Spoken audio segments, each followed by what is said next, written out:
నమస్కారం వాజీ న్యూస్ కు స్వాగతం. ముందుగా ఇలాంటి ముఖ్యాంశాలు చూద్దాం. అరసవిల్లిలో అంగరంగ వైభవంగా రథసప్తమి వేడుకలు. సూర్యనారాయణ స్వామిని దర్శించుకున్న కేంద్ర మంత్రి కింజరాపు రామ్మోహన్ నాయుడు.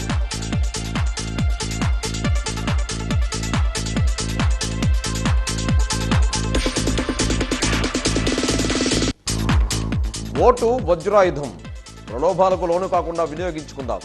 జాతీయ ఓటర్ల దినోత్సవంలో పిలుపునిచ్చిన కలెక్టర్ హరీందర్ ప్రసాద్.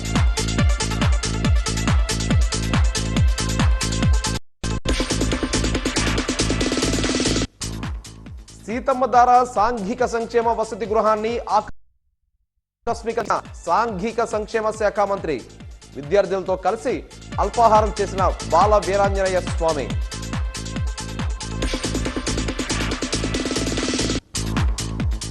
సింహాచలం గోశాలలో వైభవంగా రథసప్తమి వేడుకలు. నారాయణ నామస్మరణతో మారుమ్రోగిన గోశాల ప్రాంగణం. ప్రత్యేక పూజలు నిర్వహించిన సినీ నటుడు శ్రీకాంత్.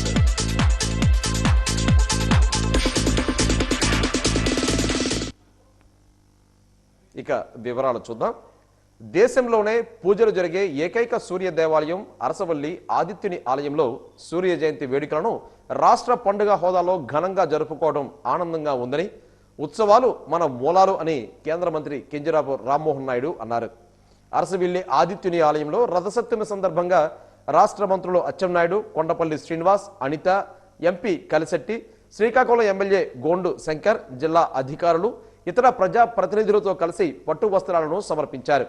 కుటుంబ సమేతంగా ఆలయానికి విచ్చేసిన రామ్మోహన్ నాయుడును ఆలయ అధికారులు స్వాగతం పలికారు. పట్టు వస్త్రాలతో ఆలయంలోనికి ప్రవేశించి క్షీరాభిషేకం సేవలో పాల్గొన్నారు. రథసప్తమి సందర్భంగా జరిగిన ప్రత్యేక పూజా కార్యక్రమాల్లో పాల్గొన్నారు. అనంతరం మీడియాతో రామ్మోహన్ నాయుడు మాట్లాడారు. సూర్యుణ్ణి ఆరాధించే ప్రతి భక్తునికి సూర్య జయంతి శుభాకాంక్షలని తెలియజేశారు. ఈ ఉత్సవాలను రాష్ట్ర పండుగ హోదాలో జరిపేందుకు తోడ్పాటు అందించిన ముఖ్యమంత్రి నారా చంద్రబాబు నాయుడుకు ధన్యవాదాలు తెలిపారు.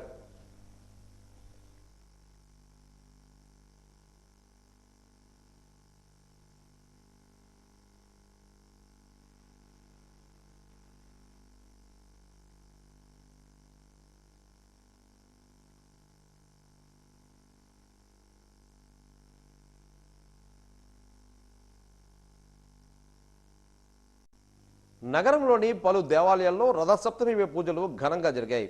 స్థానిక భక్తులు తెల్లవారుజాము నుండి ఆలయాలకు పోటెత్తి ప్రత్యేక పూజలు నిర్వహించారు.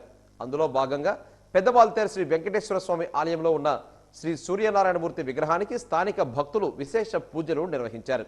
స్వామివారి తీర్థ ప్రసాదాలను స్వీకరించారు. ఆలయ అర్చకులు సూర్యనారాయణ రథసప్తమి విశిష్టతను వివరించారు.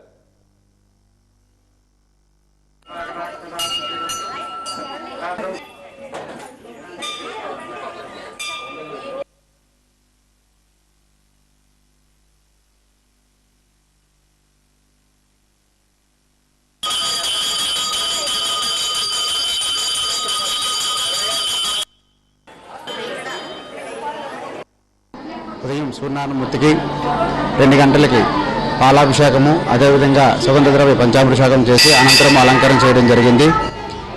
ఆ తర్వాత స్వామివారికి సూర్యనారాయణ స్వామివారికి సూర్య నమస్కారములు, అదేవిధంగా ప్రత్యేక పూజా కార్యక్రమాలు, ఉదయం ఇప్పుడు అష్టోత్తర పూజా కార్యక్రమాలు చేయడం జరుగుతుంది. అదేవిధంగా పెద్దవాల్తారులో ఈ వెంకటేశ్వర వారి దేవస్థానం నందు ఈ సూర్యనారాయణమూర్తి చాలామంది భక్తులు వచ్చి దర్శనం చేసుకొని వాళ్ళ యొక్క కోరికలు ఏమన్నాయో ఆ కోరికలు చెప్పి స్వామివారికి అనంతరము స్వామివారి యొక్క ఆశీస్సులు పొందుతూ ఈరోజు ఈ సూర్యనారాయణ రథసప్తమి సందర్భంగా భక్తులు 50 మంది వచ్చి ఈ స్వామివారి దర్శనం చేసుకొని స్వామివారి అనుగ్రహం పొందుతున్నారని మా యొక్క మన విజయ శ్రీమన్నారాయణ. భానుడి క్షేత్రమైన అరసవెల్లిని ప్రపంచ స్థాయి పుణ్యక్షేత్రంగా తీర్చిదిద్దేందుకు ముఖ్యమంత్రి చంద్రబాబు నాయుడు సారథ్యంలోని కూటమి ప్రభుత్వం వేగంగా అడుగులు వేస్తుందని assembly PAC chairman Amudalavalasa MLA Kona Ravikumar పేర్కొన్నారు. రథసప్తమి వేడుకల సందర్భంగా ఆయన స్వామివారిని ఆదివారం ఉదయం దర్శించుకున్నారు. ఈ సందర్భంగా ఆయన మాట్లాడుతూ గత ప్రభుత్వం 5 ఏళ్ల కాలంలో హిందూ ఆలయాలు సనాతన ధర్మం పడిందని విమర్శించారు. దానికి భిన్నంగా ప్రస్తుత ప్రభుత్వం ధర్మాన్ని రక్షిస్తూ నవ సమాజ నిర్మాణం కోసం పాటుపడుతుందని అన్నారు. రథసప్తమి వేడుకలను ఈసారి 7 రోజుల పాటు నిర్వహించాలని నిర్ణయించడంపై జిల్లా ప్రజల తరపున ప్రభుత్వానికి ప్రత్యేక కృతజ్ఞతలు తెలియజేశారు. పకడ్బందీగా ఏర్పాట్లు చేసిన అధికార యంత్రాంగాన్ని ఆయన అభినందించారు. మీద, హిందూ ఆచారం మీద, సనాతన ధర్మం మీద ఆయన చేసినటువంటి దుష్ప్రవర్తనే ఈరోజు ప్రజల్లో ఈ ఆధ్యాత్మిక చింతన వైపు వల్ల ఇంకా ఎక్కువగా దారితీస్తాం. తప్పనిసరిగా ఇటువంటి కార్యక్రమాల ద్వారా సమాజంలో విలువతో కూడుకున్నటువంటి సమాజ నిర్మాణం కోసం, నవసమాజ నిర్మాణంలో భాగస్వామ్యం అవడం కోసమే ఈ కార్యక్రమాలని రాష్ట్ర ప్రభుత్వం అధికారిక కార్యక్రమాలుగా నిర్వహిస్తుంది, ప్రోత్సహిస్తూ ఉంది. అలాగే ఆదిత్యుడు ఈ సన్నిధి ప్రపంచంలో కానీ దేశంలో కానీ ఇంకెక్కడా లేదు. ఇది శ్రీకాకుళంలో ఉన్నటువంటి అరసవెల్లిలో ఉన్నటువంటి ఆదిత్యుడి దేవాలయం. దీనికి అనేక ప్రత్యేకతలు ఉన్నాయి, కొన్ని హిస్టారికల్ చరిత్ర ఉంది. ఇంకా దీన్ని డెవలప్ చేయాల్సిన అవసరం ఉంది. ప్రభుత్వం దానికి అనుగుణంగానే అన్ని అడుగులు, అన్ని చర్యలు కూడా తీసుకుంటుంది. భవిష్యత్తులో ఇదొక పెద్ద ఆధ్యాత్మిక కేంద్రంగా విరాసిల్లిపోతూ ఉంది. గడచిన జగన్మోహన్ రెడ్డి గారి ప్రభుత్వంలో దానిని పూర్తిగా నిరాదరణకు గురైనటువంటి ఈ క్షేత్రం రేపు ఒక మహోన్నతమైనటువంటి క్షేత్రంగా తయారు కాబోతుంది. భారతదేశంలో ఆరోగ్య సంరక్షణ ప్రమాణాలను మెరుగుపరచడంలో తనదైన ముద్ర వేసిన విశాఖపట్నం శ్రీ శివాని హాస్పిటల్ సేవా పథంలో మరో కీలక అడుగు వేసింది. హాస్పిటల్ స్థాపించి 3 ఏళ్ల సందర్భంగా బాధ్యతగా ఈ నెల 24వ తేదీన 10 మంది నిరుపేద రోగులకు సుమారు 24 లక్షల విలువైన మోకాళ్ల మార్పిడి శస్త్రచికిత్సలను నావిగేషన్ పరికరం సహాయంతో ఉచితంగా నిర్వహించి తమ దాతృత్వాన్ని చాటుకున్నారు.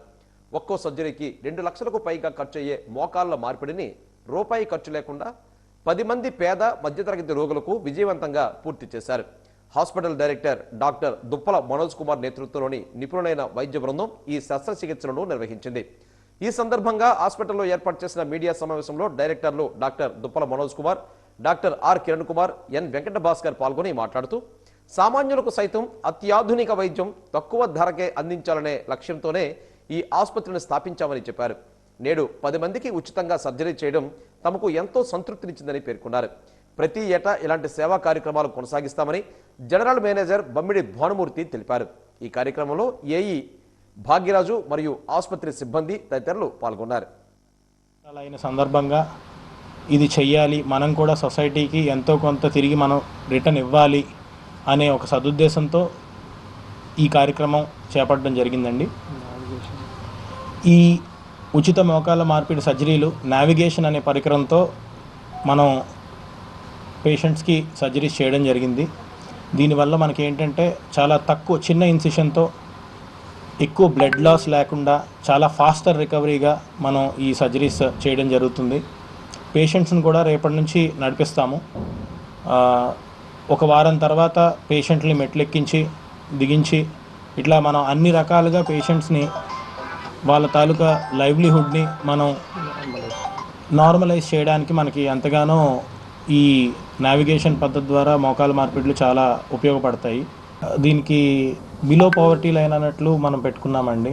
ఈ మోకాళ్ళ మార్పిడి ఆరోగ్యశ్రీలో కూడా లేకపోవడం వల్ల చాలామంది రోగులకి ఇది చాలా ఇబ్బందికరంగా తయారైంది. ఎందుకంటే ఒక మోకాళ్ళ మార్పిడి సర్జరీ చేయాలి అంటే మినిమం 2 నుంచి 2.5 లక్షల వరకు ఖర్చు అవుతుంది. సో దీన్ని మనం ఒక దీనిలాగా తీసుకొని ఎవరైతే పెట్టుకోలేరో, మనీ పెట్టుకోలేక ఎవరైతే ఇబ్బందులు పడుతున్నారో వాళ్ళని ఒక మెడికల్ క్యాంప్స్ ద్వారా ఒక 200 మందిని ముందు స్క్రూటినీ చేయడం జరిగింది. వాళ్ళందరికీ ఉచితంగా వైద్య పరీక్షలు, ఉచితంగా ఎక్స్రేలు ఇవన్నీ తీసి దాంట్లోంచి ఎవరైతే బాగా అరిగిపోయి ఎవరైతే చాలా ఇబ్బంది పడుతున్నారో, నడవడానికి కూడా ఎవరైతే ఇబ్బంది పడుతున్నారో, కనీసం ఇంట్లో కూర్చొని లెగడానికి కూడా ఎవరైతే ఇబ్బంది పడుతున్నారో వాళ్ళని మనం క్రైటీరియాగా తీసుకొని మనం ఈ సర్జరీస్ చేయడం జరిగిందండి. మా మదరు గత 5 సంవత్సరాలుగా బాగా ఇబ్బంది పడుతున్నారు ముడికిలి వల్ల. మరి ఆరోగ్య వల్ల కానీ వేరే ఏ విధంగా గల మాకు ఉపయోగం జరగలేదు. డాక్టర్ కిరణ్ గారు, మనోజ్ సార్ వల్ల మాకు ఇన్ఫర్మేషన్ తెలిసి ఇక్కడ రావడం జరిగింది. మేము చాలా హ్యాపీగా ఫీల్ అవుతున్నాం సార్. ఈ ఆపరేషన్ వల్ల చాలా అంటే చాలా హ్యాపీగా ఫీల్ అవుతున్నామండి. శివాని హాస్పిటల్కి మాకు సార్ లేదు సార్, మాకు ఏ 1 రూపాయి కూడా బయట చేయించుకుంటే అప్రాక్సిమేట్ 2,50,000 చెప్పారు సార్. మేము వేరే హాస్పిటల్కి అప్రోచ్ అయ్యాము. 2,50,000 దాకా చెప్పారు సార్. ఇక్కడ 1 రూపాయి అలా తీసుకోకుండా కూడా మాకు అంతా ఫ్రీగా చేశారు సార్.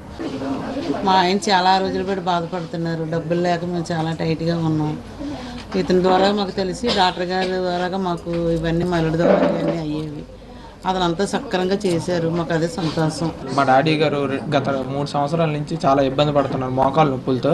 చాలా హాస్పిటల్ తిరిగాం, అంత ఆర్థిక స్తోమత లేక సార్ మనోజ్ గారిని కాంటాక్ట్ అయ్యి తన రిఫరెన్స్ ద్వారా కొంచెం మాకు ఫ్రీ సర్జరీ జరిగింది. చాలా హాస్పిటల్ తిరిగాం, అక్కడ అడిగితే 3 lakhs వరకు నియర్లీ అవుతుందని చెప్పారు. అంత స్తోమత లేక మేము ఇక్కడ వేరే వాళ్ళ ద్వారా సార్ మనోజ్ గారిని కాంటాక్ట్ అయ్యి సర్జరీ గురించి ఇంత ద్వారా. కొమరాడు మండలం శివిని గ్రామంలో సూర్యపీఠంలో రథసప్తమి సందర్భంగా నిర్వహించారు. వేకువజాము నుండే భక్తులు అధిక సంఖ్యలో పాల్గొని పార్వతీపురంలోని సూర్యపీఠం దేవాలయానికి విచ్చేశారు. పార్వతీపురం మన్యం జిల్లా ప్రజలే కాకుండా పక్క రాష్ట్రం ఒరిస్సా నుంచి కూడా సూర్యపీఠాన్ని దర్శించుకునేందుకు విశేషంగా భక్తులు తరలి వచ్చారు. భక్తుల రాకతో ఆలయ ప్రాంగణం కిటకిటలాడింది. ప్రాంగణంలో భక్తులు సూర్య నమస్కారాలు చేసి అనంతరం స్వామివారిని దర్శించుకున్నారు. లోక కళ్యాణార్థం ప్రతి ఏటా సూర్య దేవాలయంలో ప్రత్యేక పూజలు నిర్వహిస్తున్నట్లుగాను, ప్రపంచ శాంతి నెలకొలాలని, ప్రపంచంలో ఏర్పడ్డ యుద్ధాలు ఆగాలని సూర్యపీఠాధిపతులు నరహర శాస్త్రి పూజలు నిర్వహించినట్లుగా తెలిపారు. రాష్ట్ర హైకోర్టు జడ్జి సిహెచ్ మానవేంద్రరాయ్ స్వామివారిని దర్శించుకున్నారు. ముందుగా హైకోర్టు జడ్జికి వేద మంత్రాలతో ఆలయ ప్రధాన అర్చకులు పూర్ణ కుంభంతో నరహర శాస్త్రి శిష్య బృందంతో సాదర స్వాగతం పలికారు. స్వామివారికి ప్రత్యేక పూజలు నిర్వహించి హైకోర్టు జడ్జికి తీర్థ ప్రసాదాలు అందించారు. ఈ కార్యక్రమంలో పరిసర ప్రాంతాల నుంచి అధిక సంఖ్యలో భక్తులు పాల్గొన్నారు.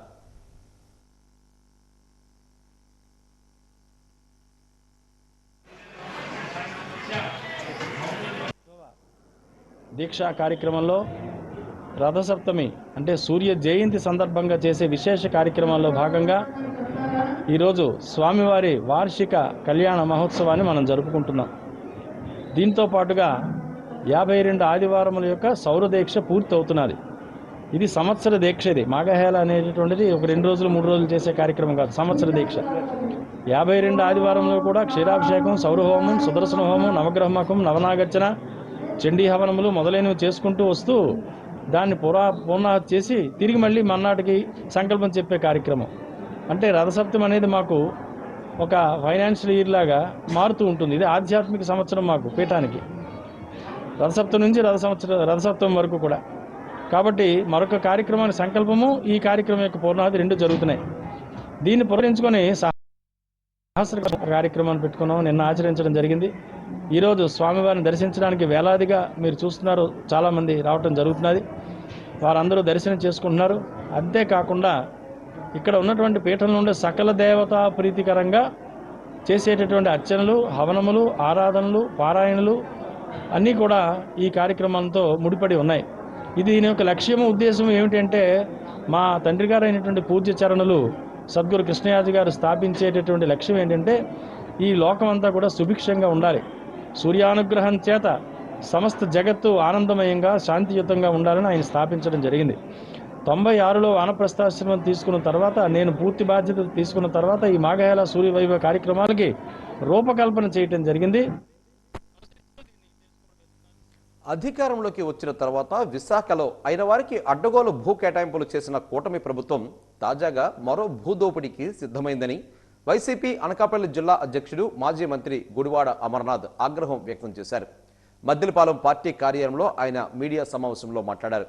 మంత్రి లోకేష్ తోడలుడు విశాఖ ఎంపీ భరత్కు చెందిన గీతం సంస్థ 54 ఎకరాల ప్రభుత్వ భూమిని కబ్జా చేస్తే దాన్ని కూటమి ప్రభుత్వం రెగ్యులరైజ్ చేస్తున్న తీరు హేయమని విమర్శించారు.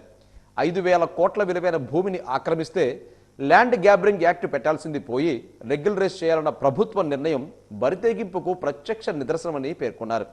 ప్రజాస్వామ్యంలో ఇలాంటి రాచరిక పోకడలు సరికాదని మండిపడ్డారు. విశాఖలో భూ దోపిడీపై వైసీపీ పోరాటం చేస్తుందని హెచ్చరించారు. విప్లవాత్మకమైనటువంటి నిర్ణయాలు ఆ రోజు మా ప్రభుత్వంలో జగన్మోహన్ రెడ్డి గారి నాయకత్వంలో తీసుకున్నారు. వాటి ఫలితాలు వస్తూ ఉన్నాయి. ఆ ఫలితాల్లో భాగంగానే ఈరోజు అనేక పెట్టుబడులు కానీ, అనేక సర్వేకి సంబంధించినటువంటి నిర్ణయాలు కానీ ఇవి మళ్ళీ చేస్తున్నట్టుగా ఉన్నటువంటి ఇప్పుడున్నటువంటి ప్రభుత్వ పెద్దలు కానీ చెప్పుకోవాల్సినటువంటి పరిస్థితి వచ్చింది అనేటువంటి విషయాన్ని గమనించమని, మీరు అన్నీ కూడా ఏది పేదవాడికి మంచి జరగట్లేదు, ఫీజు రీయింబర్స్మెంట్ లేదు, ఆరోగ్యశ్రీ లేదు, సమయానికి జీతాలు లేవు. మీరు చేస్తుందల్లా గడిచినటువంటి 20 సంవత్సరంలో భూముల్ని దొరికినట్టుగా మీకు కావాల్సినటువంటి వ్యక్తులకు ఇచ్చేయడం, దాని నుంచి మీకు కావాల్సినటువంటివన్నీ రాబట్టుకోవడం ఓ పెద్ద స్కామ్. విశాఖపట్నం భూములు తాలూకా కేటాయింపులు అనేటువంటివి ఒక పెద్ద స్కాము. చివరికి ఈరోజు చంద్రబాబు నాయుడు గారి కుటుంబమే నేరుగా ఈరోజు లోకేష్ గారికి సొంత తోడలుడు, ఈ సంస్థకు సంబంధించినటువంటి అధినేత అయినటువంటి ఈ స్థానిక పార్లమెంట్ సభ్యుడు చంద్రబాబు నాయుడు గారి సొంత కుటుంబ సభ్యుడు అయ్యుండి ప్రభుత్వ భూమి 57 ఎకరాలు ఈరోజు కబ్జా చేస్తే దాన్ని రెగ్యులైజ్ చేయడానికి ఈ ప్రభుత్వ పెద్దలు ముందుకు వచ్చారనంటే ఇంక ఈ ప్రభుత్వం ప్రజల కోసం ఉందా, లేదా వారి కుటుంబం కోసం ఉందా, కేవలం తెలుగుదేశం పార్టీ వారి నాయకుల కోసం ఉందా, లేదా కూటమి పార్టీ నాయకుల కోసం ఉందా అనేటువంటిది ఒకసారి ప్రజలు ఆలోచన చేయాలని చెప్పి మరొకసారి ఈ సందర్భంగా తెలియజేసుకుంటూ, తప్పకుండా దీని మీద పెద్ద ఎత్తున వైఎస్ఆర్ కాంగ్రెస్ పార్టీ ఫైట్ చేస్తుంది. ఎట్టి పరిస్థితుల్లో ప్రభుత్వ భూమిని కాపాడుకునేటువంటి కార్యక్రమం వైఎస్ఆర్ కాంగ్రెస్ పార్టీ చేపడుతుందని చెప్పి తెలియజేస్తా ఉన్నా. నగరంలోని 16వ జాతీయ ఓటర్ల దినోత్సవాన్ని ఘనంగా నిర్వహించారు. ఈ సందర్భంగా స్థానిక మహిళా పోలీస్ స్టేషన్ నుండి కలెక్టరేట్ వరకు ఓటర్ల అవగాహన ర్యాలీని చేపట్టారు. ఓటు హక్కు వినియోగంపై అవగాహన కల్పించారు. ఓటు వజ్రాయుధంతో సమానమని, ప్రజాస్వామ్యానికి వెన్నెముక ఓటు అని ముఖ్య అతిథులు అభిప్రాయపడ్డారు. ఓటర్ల దినోత్సవం ప్రాముఖ్యతను తెలియజేశారు. స్వచ్ఛంద సంస్థల ప్రతినిధులు పెద్ద ఎత్తున పాల్గొని అవగాహన కల్పించారు. సుస్థిర ప్రభుత్వానికి ఓటరే ప్రధాన ఆధారమని వక్తలు కొనియాడారు.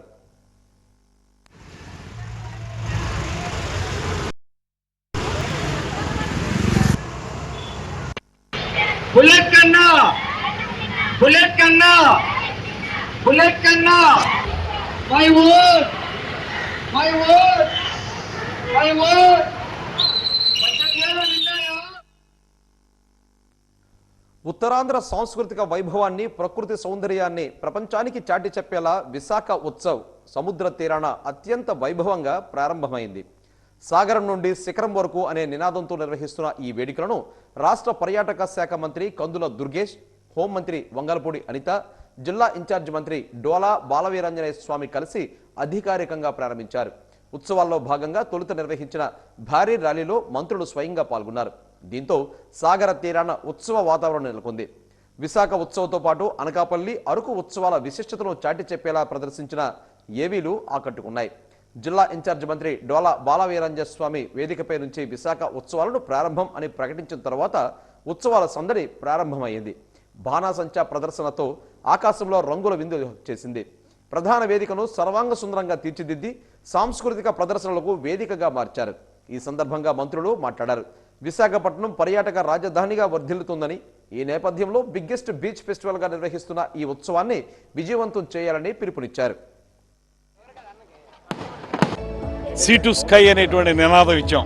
సాగర తీరం నుంచి కొండ శిఖరాల వరకు అనేటువంటి మాటతోటి ఈ విశాఖ ఉత్సవాల్ని విశాఖపట్నం, ఏఎస్ఆర్ జిల్లా మరియు అనకాపల్లి జిల్లాలకు సంబంధించి 9 రోజుల పాటు ఈ 24వ తారీఖు నుంచి ఫిబ్రవరి 1వ తారీఖు వరకు నిర్వహించుకుంటున్నాం. ఇది ప్రధానంగా ఈ ప్రాంతాల తాలూకు పర్యాటకం, కళలు, సంస్కృతి వీటన్నిటినీ దృష్టిలో పెట్టుకుని ఈ కార్యక్రమాలు జరిగింది. విశాఖపట్నం ప్రజలందరికీ కూడా, అంటే ఉమ్మడి విశాఖపట్నం జిల్లాలో ఉన్న ప్రజలకే కాదు, విశాఖపట్నం అంటే ఇష్టపడే ప్రతి ఒక్కరికి కూడా విశాఖ ఉత్సవానికి సంబంధించి ఆ విశాఖ వాసులుగా ఆహ్వానం పలుకుతున్నాం. అందరికీ కూడా విశాఖ ఉత్సవ శుభాకాంక్షలు కూడా తెలియజేసుకుంటున్నాం. అంగరంగ వైభవంగా జరిగిన విశాఖ ఉత్సవాలు 9 రోజుల పాటు డిఫరెంట్ ఈవెంట్స్ ఈ రోజు ఇక్కడ జరగబోతున్నాయి. ఒక పక్క లోకల్ టాలెంట్సే కాదు, డిఫరెంట్ ప్లేసెస్ నుంచి వచ్చిన జానపద నృత్య కళాకారులు, అదేవిధంగా మన కాన్సర్ట్స్ ఇవన్నీ కూడా అలరించబోతున్నాయి. ఫస్ట్ టైం అనకాపల్లి జిల్లాలోని కూడా అనకాపల్లి ఉత్సవాలు అనేవి స్టార్ట్ అవడం నిజంగా చాలా గర్వకారణం. ఈ అనకాపల్లి ఉత్సవాల్ని కూడా విశాఖపట్నం ఉత్సవాల కన్నా ఇంకొంచెం బెటర్ వేలో చేయడానికి మేమందరం కూడా ప్రయత్నం చేస్తున్నాం. ఒక పోటీ వాతావరణంలో చేయడానికి మేమందరం కూడా ప్రయత్నం చేస్తున్నాం. ప్రజల దగ్గర నుంచి అంతే స్పందన కూడా ఉంది. బై గాడ్స్ గ్రేస్ మీరందరూ కూడా అంతే రకంగా మాకు అందరికీ కూడా సపోర్ట్ చేస్తున్నారు. విశాఖపట్నం తాలూకా విశాఖపట్నం అనేసరికి ఒక ఎమోషన్. ఇక్కడ విశాఖపట్నంలో పుట్టి పెరిగిన వాళ్ళకే కాదు, చుట్టుపక్కల ఉన్న ప్రాంతాలు అందరికీ కూడా, ఎస్పెషల్లీ విశాఖపట్నం అంటే గౌరవ చంద్రబాబు నాయుడు గారికి, గౌరవ ఉప ముఖ్యమంత్రి పవన్ కళ్యాణ్ గారికి, లోకేష్ గారికి కూడా చాలా ఇష్టమైన ప్రదేశం ఇది. ఇక్కడ ఏ ప్రోగ్రామ్ పెట్టినా కూడా ఇక్కడ కంపల్సరీగా సక్సెస్ఫుల్ గా పూర్తవుతుంది. నగరంలోని కలెక్టరేట్ ఆడిటోరియంలో 16వ జాతీయ ఓటర్ల దినోత్సవాన్ని ఘనంగా నిర్వహించారు. ఆడిటోరియంలో జరిగిన కార్యక్రమంలో భారత ఎన్నికల కమిషనర్ జ్ఞానేష్ కుమార్ సందేశాన్ని వినిపించారు. ఓటు హక్కు వినియోగంపై ప్రతిజ్ఞ చేయించారు. ఈ కార్యక్రమానికి ముఖ్య అతిథిగా హాజరైన ఆర్డీఓ డి కీర్తి మాట్లాడుతూ 2010 నుంచి దేశవ్యాప్తంగా జాతీయ ఓటర్ల దినోత్సవాన్ని జరుపుకుంటున్నామని గుర్తు చేశారు. రాజ్యాంగం అమలులోకి రావడానికి ఒక్కరోజు ముందే ఎన్నికల కమిషన్ ఏర్పడిందని, అప్పటి నుంచి ప్రజాస్వామ్య పరిరక్షణలో కమిషన్ కీలక పాత్ర పోషిస్తుందని కొనియాడారు. మతం, కులం, జాతి, భాష అనే భేదాలు లేకుండా అందరూ ఓటు హక్కును వినియోగించుకోవాలని పిలుపునిచ్చారు. ప్రస్తుతం ఎన్నికల్లో 70 మంది మాత్రమే పాల్గొంటున్నారు. మిగిలిన వారిని కూడా చైతన్యపరిచి స్వేచ్ఛగా, పారదర్శకంగా జరిగే ఎన్నికల్లో భాగస్వాములు చేయాలని ఆమె కోరారు. ముందుగా ప్రభుత్వ సంగీత నృత్య కళాశాల విద్యార్థులు ప్రదర్శించిన సాంస్కృతిక కార్యక్రమాలు ఆకట్టుకున్నాయి. ఈ సందర్భంగా అత్యధిక సార్లు ఓటు వేసిన వృద్ధులను, ఓటింగ్లో పాల్గొన్న ట్రాన్స్జెండర్లను అధికారులు బృందంగా ఘనంగా సన్మానించింది. అనంతరం ఓటర్ల దినోత్సవం సందర్భంగా నిర్వహించిన వివిధ పోటీలలో విజేతలుగా నిలిచిన విద్యార్థులకు ప్రశంసా పత్రాలను అందజేశారు. మందికి డౌట్ రావచ్చు, 2010 నుంచి మనం ఈ ఓటర్ దినోత్సవం ఘనంగా జరుపుకుంటున్నాం కాబట్టి 2010 నుంచి కౌంట్ చేసుకుంటూ మనకి ఇప్పటికి ఈ 16వ ఓటర్ దినోత్సవం అనేది మనం జరుపుకోవడం జరుగుతుంది. అదేవిధంగా ఎందుకు జనవరి 25వ తారీఖునే మనం ఈ ఓటర్ దినోత్సవం జరుపుకుంటున్నాము అంటే, మన ఎన్నికల సంఘం ఎప్పుడు మనకి కాన్స్టిట్యూషన్ అంటే మన రాజ్యాంగము మీ అందరికీ తెలుసు, జనవరి 26 నుంచి అమల్లోకి వచ్చింది 1951 సంవత్సరం నుంచి. దాన్ని మనం గణతంత్ర దినోత్సవంగా జరుపుకుంటున్నాం, రిపబ్లిక్ డేగా. అయితే ఏదైతే మన రాజ్యాంగం అమల్లోకి వచ్చిన జస్ట్ ఒక 1 డే ముందు అంటే జనవరి 25వ తారీఖున మనకి జాతీయ ఎన్నికల సంఘం అనేది స్థాపించబడింది.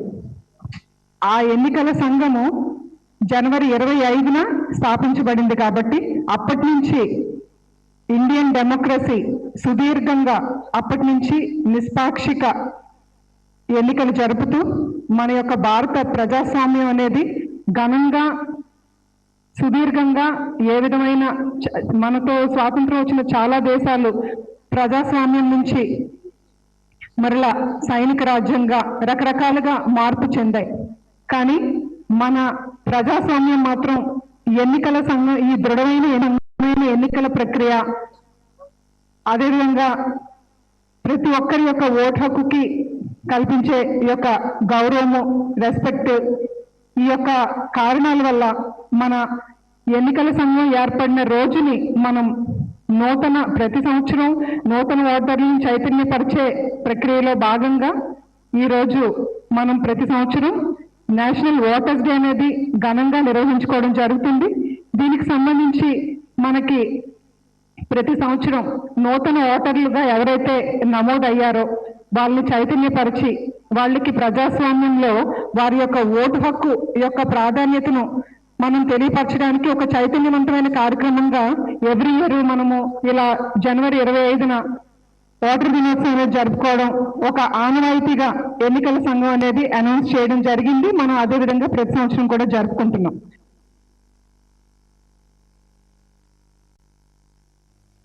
ప్రజాస్వామ్య భారతదేశంలో ఓటు హక్కు వజ్రాయుధం వంటిదని కలెక్టర్ హరీందర్ ప్రసాద్ పేర్కొన్నారు.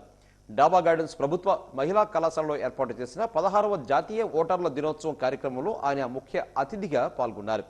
ఈ సందర్భంగా వివిధ పాఠశాలల విద్యార్థులు ఓటు వజ్రాయుధం అని తెలిపే లఘు నాటికలను చక్కగా ప్రదర్శించి అందరినీ ఆలోచింపజేశారు. ఓటును నిస్వార్థంగా వినియోగించుకుందాం అంటూ అధికారులు విద్యార్థులు ప్రతిజ్ఞ చేశారు.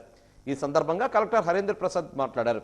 ఓటు బ్రహ్మాస్త్రమని, కులమత వర్గాలకు అతీతంగా ఎలాంటి ప్రలోభాలకు లోను కాకుండా వినియోగించుకుని సమర్థులను నాయకులుగా ఎన్నుకోవాలని సూచించారు.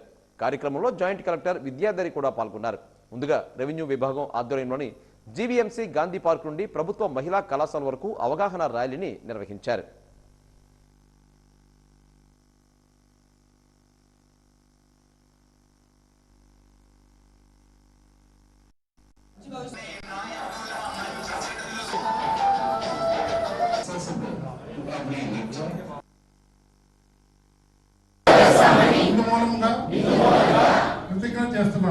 పదహారవ జాతీయ ఓటర్ల దినోత్సవ సందర్భంగా విశాఖపట్నం జిల్లా ప్రజలందరికీ ఈ ఓటర్ దినోత్సవ శుభాకాంక్షలు తెలియజేస్తున్నాను. ఈరోజు ఓటింగ్ గురించి అవేర్నెస్ ప్రతి ఒక్కరికి తెలియచేయాలనే ఉద్దేశంతో జిల్లా స్థాయిలో వివిధ కార్యక్రమాలు మనం ఏర్పాటు చేయడం జరిగింది. ప్రజల అందరూ కూడా వాళ్ళ యొక్క ఓటు హక్కుని రాబోయే ఎన్నికల్లో వినియోగించుకోవాల్సిగా కోరుతున్నాను. అదేవిధంగా కొత్తగా 18 సంవత్సరాలు నిండిన యంగ్ ఓటర్స్ అందరూ కూడా వాళ్ళ యొక్క ఓటు హక్కు కోసం దగ్గర ఉన్న బిఎల్ఓని సంప్రదించవలసిందిగా, అదేవిధంగా ఎలక్టర్స్ అందరూ కూడా ఎలక్టరల్ రోల్లో వాళ్ళు పేర్లు కరెక్ట్ చేసుకోవాల్సిగా, వాళ్ళ యొక్క వివరాలు సరి చేసుకోవాల్సిగా ఈ సందర్భంగా కోరుతున్నాను. Election commission special intensive revision కార్యక్రమాలు 12 రాష్ట్రాల్లో ప్రారంభించింది. మన రాష్ట్రంలో కూడా డెస్క్ ఎక్సర్సైజ్ అనేది చేపడుతున్నాము. రాబోయే కాలంలో ఈ ఇంటింటికి వచ్చి వాళ్ళకు సరిచేసి ఎలక్టరల్ రోల్ని తయారు చేసే ప్రక్రియ కూడా మొదలు పెట్టడం జరుగుతుంది. ప్రజలు దానికి పూర్తి స్థాయిలో సహకరించవలసిగా ఈ సందర్భంగా కోరుతున్నాను. ప్రజాస్వామ్యంలో ఎలక్షన్స్ అనేది కీలకం. ఆ ఎలక్షన్స్ ఎటువంటి ఫియర్ లేకుండా, ఫేవర్ లేకుండా, ఎటువంటి డబ్బుకు అదేవిధంగా కరప్షన్కి పాల్పడకుండా ప్రజలు వాళ్ళ ఒక ఓటు హక్కుని వినియోగించవలసిగా ఈ సందర్భంగా ప్రతి ఒక్కరిని కోరుతున్నాను. జిల్లా యంత్రాంగం తరఫున మరొకసారి ప్రజాన్యం అందరికీ 16వ ఓటర్ల దినోత్సవ శుభాకాంక్షలు తెలియజేస్తున్నాను. విశాఖపట్నం జిల్లాలో గత ఎమ్మెల్సీ ఎన్నికలు 2 ఎన్నికలు కూడా చాలా పకడ్బందీగా చేపట్టడం, రాష్ట్రాల్లో విశాఖపట్నాన్ని గుర్తించి బెస్ట్ ఎలక్టరల్ డిస్ట్రిక్ట్ అవార్డు అనేది ఇవ్వడం జరిగింది. దానికి కృషి చేసిన ప్రతి ఒక్క అధికారికి, ప్రజాప్రతినిధులకి, పోలింగ్ ఏజెంట్స్, అదేవిధంగా పోలింగ్ ఆఫీసర్స్ అందరికీ కూడా పేరు పేరున ధన్యవాదాలు తెలియజేస్తున్నాను. Thank you. పట్టణంలోని అయ్యకోనేరు పడమటిగడ్డ వద్ద గల సూర్య భగవాన్ ఆలయంలో రథసప్తమి వేడుకలు ఘనంగా జరిగాయి. పురాతనమైన 300 ఏళ్ల చరిత్ర గల సూర్యనారాయణ స్వామి ఆలయంలో రథసప్తమి సందర్భంగా స్వామిని దర్శించుకోవడానికి భక్తులు బారులు తీరారు. సూర్యనారాయణ స్వామి వారికి ఆలయ కమిటీ ఆధ్వర్యంలో రథసప్తమి వేడుకలు ఘనంగా నిర్వహించారు. విజయనగరం పట్టణంలోని కోట నుంచి శ్రీకాకుళం మార్గంలో గల ఈ ఆలయం అందరికీ సుపరిచితమే. ఉదయం స్వామివారికి సుప్రభాతం, క్షీరాభిషేకాలు, సూర్య ఆరాధనలు జరిగాయి. అధిక సంఖ్యలో భక్తులు స్వామివారిని దర్శించుకుని సూర్యనారాయణమూర్తికి ప్రత్యేక పూజలు చేశారు.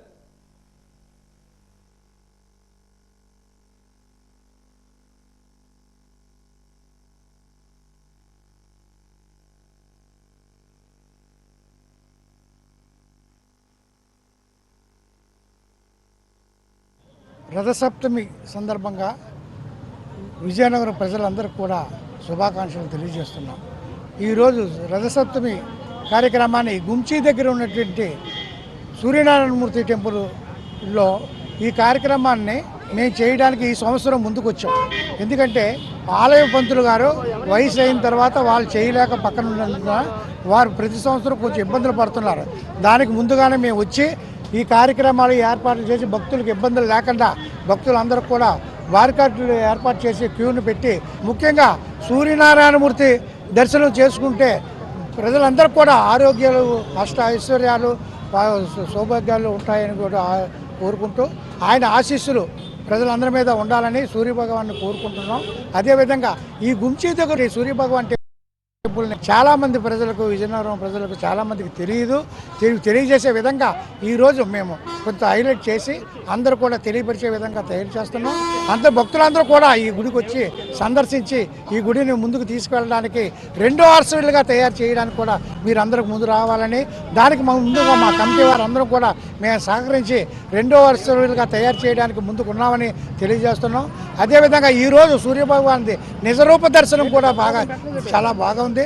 భక్తులందరూ కూడా ఆనందంగా దర్శనం చేసుకుంటున్నారు. ఈరోజు 4 గంటల నుండే పూజా కార్యక్రమాలు జరుగుతున్నాయి. ప్రజలు వేలాది మంది వచ్చే దర్శనాలు చేసుకొని హాయిగా ఆనందంగా ప్రసాదాలు తీసుకొని వెళ్తున్నారు. ఈ గుడి 300 సంవత్సరాలకు పురాతనమైన గుడి.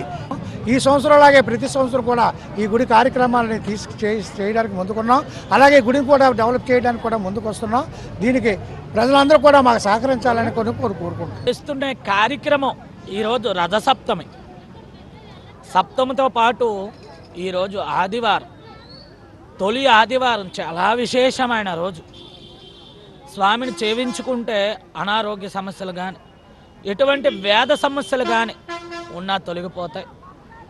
అదేవిధంగా 300 సంవత్సరాల చరిత్ర ఉన్న ఈ ఆలయాన్ని విజయనగరంలో పట్నంలో వేచున్న ఐకానారి కోనేరు పక్కన ఉండే ఆలయం ఇది. రెండో రథసప్తమిగా పేరు పొందిన ఈ యొక్క సూర్య భగవానుడికి రథసప్తమిలో ఎలా అయితే చేస్తున్నారో ఈరోజు ఏకోజామున 4 గంటలకు స్వామివారికి సుప్రభాత సేవ, అదేవిధంగా స్వామివారికి క్షీరాభిషేకం, స్వామివారి కైంకర్యాలతో పుష్పాలతో అలంకారం. శ్రీ శారదాంబ విద్యానికేతన్ ఎడ్యుకేషన్ సొసైటీ ఆధ్వర్యంలో టీటీడీ కళ్యాణ మండపంలో 22వ శ్రీ సరస్వతి సహిత పంచాయతీల యాగ మహోత్సవం వైభవంగా జరిగింది. సొసైటీ వ్యవస్థాపకులు సాయికాంత్ ఆధ్వర్యంలో వేద పండితులు 3 రోజులుగా ఈ మహోత్సవాలు నిర్వహిస్తున్నారు. ముగింపు రోజు కార్యక్రమంలో భాగంగా విఘ్నేశ్వర పూజ, పుణ్యవాహచనం, విద్యార్థులచే శ్రీ సరస్వతి మేధ దక్షిణామూర్తి సామూహిక కుంకుమ పూజ, పంచాయతన హోమం, పూర్ణాహుతి, అవబృదం, అన్న సమారాధన కార్యక్రమాలు నిర్వహించారు. ఈ సందర్భంగా నిర్వాహకులు సాయికాంత్ మాట్లాడుతూ 22 ఏళ్లుగా ఏటా క్రమం తప్పకుండా ఈ శ్రీ సరస్వతి సహిత పంచాయతన యాగ మహోత్సవాలు నిర్వహిస్తూ వస్తున్నట్లుగా తెలిపారు. విద్యార్థులకు విలువలు, వినయంతో కూడిన విద్య ప్రసాదించాలన్నదే ఈ కార్యక్రమం యొక్క ముఖ్య ఉద్దేశ్యమని తెలిపారు.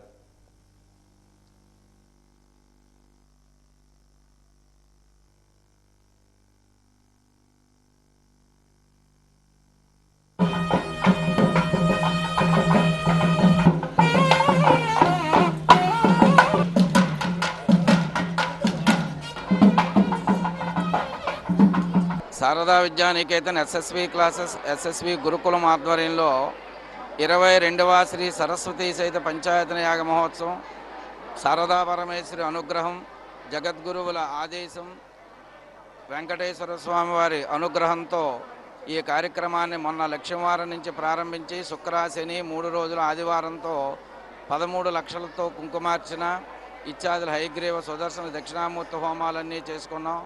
ఇదందరూ కూడా పరిపూర్ణంగా విద్యార్థులందరికీ మంచి విద్యా బుద్ధి ప్రణాళికగా రావాలని, మన హైందవ సంస్కృతి ఎల్లప్పుడూ సజీవంగా ఉండాలి, దానికి విద్యార్థులందరినీ తల్లిదండ్రులు తయారు చేయగలరని ఆశిస్తూ అమ్మవారి అనుగ్రహం పొందాలని, మంచి వినయంతో కూడిన విద్య రావాలని అమ్మవారిని ప్రార్థిస్తూ హరి ఓం. ఇది 22వ సంవత్సరం అండి. 22 సంవత్సరాలుగా ఉంది. ఇది 22. ఈ 22 ఏళ్ళు ఇదే ప్రాంగణంలో వెంకటేశ్వర స్వామి వారి అనుగ్రహంతో చేసుకుంటున్నాం అంతా కూడా. ఇది ఎప్పుడూ కూడా 25వ సంవత్సరం, రాబోయే 3 ఏళ్ళు 25వ సంవత్సరం రజతోత్సవం రంగరంగ వైభవంగా చేసేటువంటి ఉద్దేశం. ఇది కూడా అతి త్వరలో మంచి కార్యక్రమాన్ని తలపెడుతూ ఇదంతా కూడా విద్యార్థులకు వినయంతో కూడి ధర్మంతో కూడినటువంటి దానికోసం ఇదంతా కూడా. నగరంలోని బాబామెట శివ పంచాయతన దేవాలయంలో అరసవిల్లి క్షేత్రం తర్వాత విజయనగరం పట్టణంలో ఉన్న సూర్య దేవాలయంలో రథసప్తమి వేడుకలు ఘనంగా జరిగాయి. ఈరోజు సూర్య జయంతి రథసప్తమి సందర్భంగా ఉదయం 5:30 గంటల నుండి మూల విరాట్ స్వామివారికి అలంకరణలు చేశారు. అనంతరం స్వామికి ఎదురుగా పాలు పొంగించి క్షీర అన్నాన్ని నివేదనగా సమర్పించారు. సూర్యనారాయణమూర్తిని భక్తులు అధిక సంఖ్యలో దర్శించుకున్నారు. ఈ సందర్భంగా ఆలయ అర్చకులు మాట్లాడుతూ సాయంత్రం 6 గంటలకు శ్రీ ఉషా ఛాయ పద్మిని సమేత శ్రీ సూర్యనారాయణ స్వామి వారి కళ్యాణం అంగరంగ వైభవంగా జరుగుతుందని తెలియజేశారు. స్వామిని దర్శించుకున్న వారికి సుఖ సంతోషాలతో పాటు ఆరోగ్య ఐశ్వర్యాలు కలుగుతాయని అన్నారు.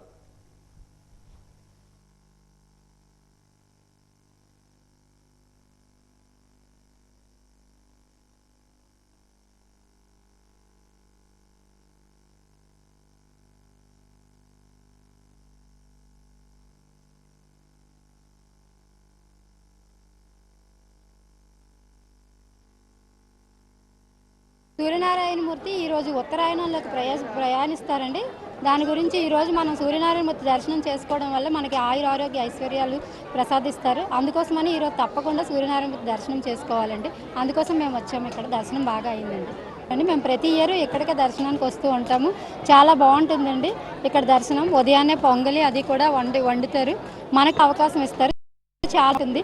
వీలైతే ఇక్కడ దర్శనానికి రండి. రథసప్తమి విశేషంగా ఈరోజు ఎంతో అంగరంగ వైభవంగా ఎంతో దేదీప్యమంగా మన యొక్క ఉషా పద్మిని సాయ సమేత శ్రీ సవిత్ర సూర్యనారాయణ స్వామికి ఈరోజు ఉదయం నుంచి విశేషమైనటువంటి పంచామృతాలతోనే అభిషేకం జరిగింది. అదేవిధంగా ఈ తర్వాంతరం కూడా స్వామివారికి విశేషమైనటువంటి అలంకరణలు, అదేవిధంగా నక్షత్రహారతి, అనేక రకాల విశేషమైన హారతులు, అనేక రకాలైన సువర్ణ మంత్రపుష్పాది కార్యక్రమాలు జరిగాయి. అదేవిధంగా ఇప్పుడు భక్తులు చాలా రద్దీగా విశేషంగా ఈరోజు స్వామివారి యొక్క దర్శనం చేసుకోవడానికి అందరూ కూడా వచ్చారు. అదేవిధంగా ఈరోజు సాయంకాలం స్వామివారి యొక్క కళ్యాణ మహోత్సవం జరుగుతుంది. అదేవిధంగా 8వ తారీఖున స్వామివారి యొక్క సూర్య నమస్కారాలు ప్రత్యేకమైనటువంటి జరుగుతూ ఉంటాయి. ఈ యొక్క సదావకాశంలోని ఈరోజు మన యొక్క ఉషా సౌఖ్య సవిత సూర్యనారాయణ స్వామి వారి యొక్క అనుగ్రహానికి కృపా కటాక్ష పాత్రలు అవుతారని మనం కోరుచున్నాం. శ్రీరామ్ హనీష్ సమర్పణలో నిర్మితమవుతున్న మా ఊరి గోపాలకృష్ణ సినిమా త్వరలో విడుదల కానుంది. ఈ నేపథ్యంలో చిత్రం పోస్టర్ను డాబా గార్డెన్స్ విజేఎఫ్ ప్రెస్ క్లబ్లో ఆ చిత్ర బృందం ఆవిష్కరించింది. ఈ సందర్భంగా నిర్మాత, దర్శకులు గోవిందరాజు, మరో నటుడు రవితేజ మాట్లాడారు. కొత్త వలస, పాడేరు, అరకు లొకేషన్లలో ఈ సినిమా షూటింగ్ జరిగినట్లుగా తెలిపారు. ఈ చిత్రంలో నటీనటులంతా నాటకరంగం నుంచి వచ్చిన వారని, అంతా స్థానికులని చెప్పారు. 75 లక్షల వ్యయంతో తీసిన ఈ సినిమాలో పల్లె వాతావరణం ప్రతిబింబిస్తుందని అన్నారు. కూతురు భవిష్యత్తు కోసం ఓ తండ్రి పడే ఆవేదన ఈ చిత్ర కథావృత్తంగా చెప్పుకొచ్చారు. గురించి ఒక చిన్న 2-3 కల్లా చెప్తున్నానండి. ఈ సినిమాని నేను 2024 జనవరిలో స్టార్ట్ చేశానండి. అనేక కారణాలు, లోటుపాట్లతో సహా మొత్తానికి ఈ సినిమా మొన్న 3 మంత్స్ బ్యాక్ కంప్లీట్ అయింది. అయితే ఈ సినిమాని ఈరోజు పోస్టర్ లాంచ్ చేసాం. 1 వీక్లో ఆడియో రిలీజ్ చేస్తున్నాం సార్. అయితే ఫిబ్రవరి 1st వీక్లో మూవీ రిలీజ్కి ప్లానింగ్ జరుగుతుంది సార్. ఇది పెద్ద సినిమా నిర్మాత ఒకరు ఉన్నారు, వాళ్ళ దగ్గరికి వెళ్ళాం ఆల్రెడీ. వాళ్ళు డిస్ట్రిబ్యూట్ చేస్తారని కూడా మాకు మాట ఇచ్చారు. కాబట్టి నేను ఈరోజు మొదటి ఫంక్షన్గా దీన్ని ఏర్పాటు చేస్తున్నాను సార్. ఈ సినిమాలో ఒక తండ్రి ఒక కూతురి గురించి పడే వేదన ఎలాగుంటుందని ఇతివృత్తమై ఈ కథ సినిమా. ఈ రోజుల్లో కూతురు ఎలా తిరుగుతుంది, కూతురు గురించి అంటే చెప్పక్కర్లేదండి, అది చెప్పితే చాలదు, సినిమా చూస్తేనే బాగుంటుంది. కాబట్టి నా సినిమాని మీరు 10 మందికి పంపించి ఆదరించి ప్రతి ఒక్కరికి చెప్పి మాకు సహకరిస్తారని మనస్ఫూర్తిగా కోరుకుంటున్నాను సార్. దీని పేరు రాధాకృష్ణ క్రియేషన్స్ అని మా నాన్నగారి పేరు మీద ఈ సినిమాని తీయడం జరిగిందండి. ఆ సినిమా టైటిల్ పేరు ఏంటంటే మా ఊరి గోపాలకృష్ణ. తండ్రి ఎంత ప్రేమించి పై చదువులకు పంపిస్తాడనేది ఇతివృత్తం అండి.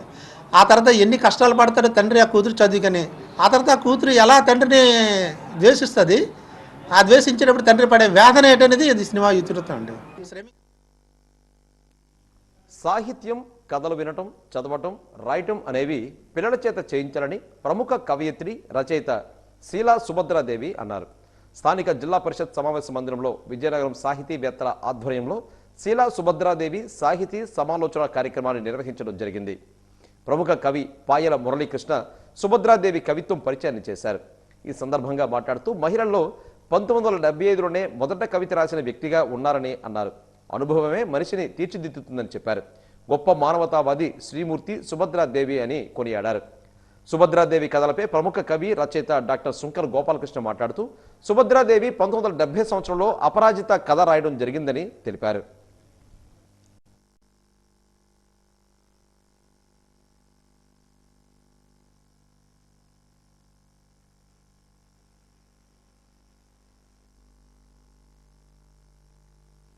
ఎప్పటి నుంచో ఇక్కడ నా ప్రోగ్రాం ఒకటి, నా రచనల మీద సమాలోచన చేస్తానని చలంగారు అడుగుతూనే ఉన్నారు.